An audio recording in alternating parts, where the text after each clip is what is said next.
राधे दोस्तों, आइए हमारे चैनल अलौकिक श्रद्धा में आपका स्वागत है। आज हम इस वीडियो में वैशाख मास महत्तम कथा अध्याय 22 सुनेंगे। तो आइए शुरू करते हैं।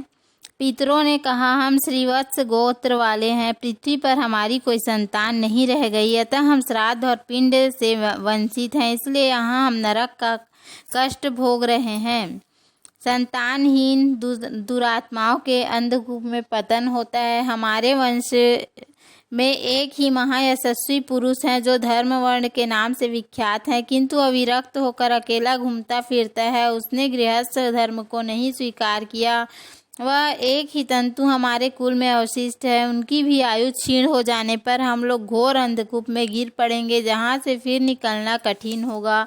इसलिए तुम पृथ्वी पर जाकर धर्म वर्ण को समझाओ। हम लोग दया के पात्र हैं। हमारे वचनों से उसको यह बताओ कि हमारी वंश रूपा दुर्वा को काल रूपी चूहा प्रतिदिन खा रहा है।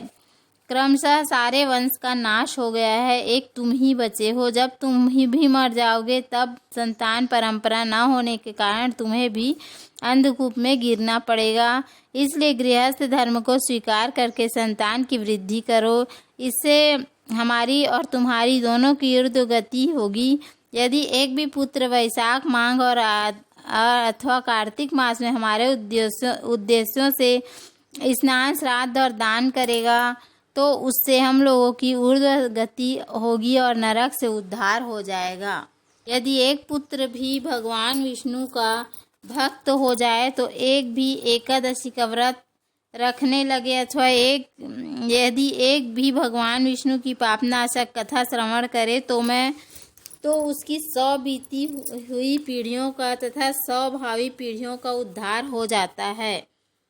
पितरों की यह बात सुनकर धर्मवर्ण अत्यंत विस्मित हुआ और हाथ जोड़कर बोला, मैं ही धर्मवर्ण नाम से विख्यात आपके वंश का दुराग्रही बालक हूँ।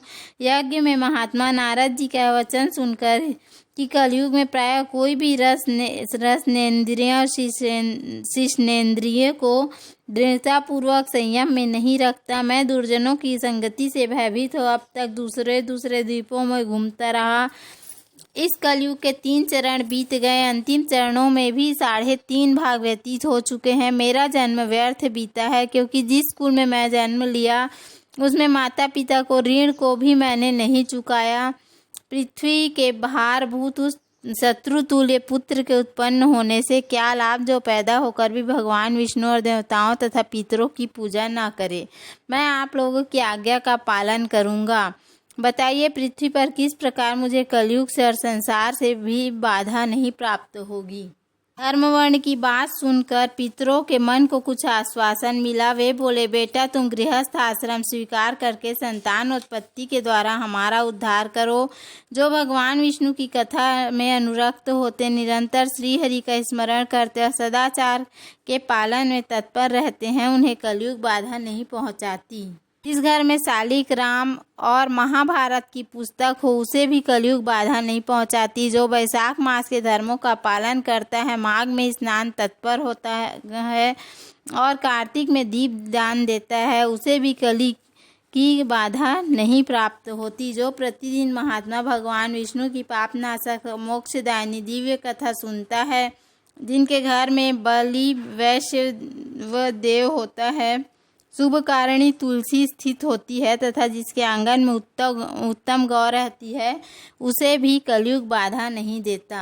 वैशाख मास में एक तिथि में किया हुआ पुण्य कोटि गुना अधिक होता है। जो भी वैशाख की अमावस्या तिथि है वह मनुष्यों को मोक्ष देने वाली है। देवताओं और पितरों को भी वह बहुत प्रिय है, शीघ्र ही मोक्ष की प्राप्ति कराने वाली है। जो उस दिन पितरों के उद्देश्य से श्राद्ध करते और जल से भरा हुआ घड़ा व पिंड देते हैं, उन्हें अक्षय फल की प्राप्ति होती है। हे महामते, तुम शीघ्र जाओ और जब अमावस्या हो तब कुंभ से श्राद्ध और पिंड दान करो। सबका उपकार करने के लिए गृहस्थ धर्म का आश्रय लो। धर्म, अर्थ और काम से संतुष्ट हो उत्तम संतान पाकर फिर मुनि वृत्ति से रहते हुए सुखपूर्वक दीपांतरों में विचरण करो। इस प्रकार पितरों के इस प्रकार आदेश देने पर धर्म वर्ण मुनि शीघ्रता पूर्वक भूलोक में गए और पितरों के कहे अनुसार सारा कार्य संपन्न किया। तदंतर वे भक्ति पूर्वक भगवान की आराधना करने के लिए हर्ष के साथ गंधमादन पर्वत पर चले गए। इसलिए वैशाख मास की यह अमावस्या तिथि परम पवित्र मानी गई है। बोलो श्री हरि विष्णु भगवान की जय।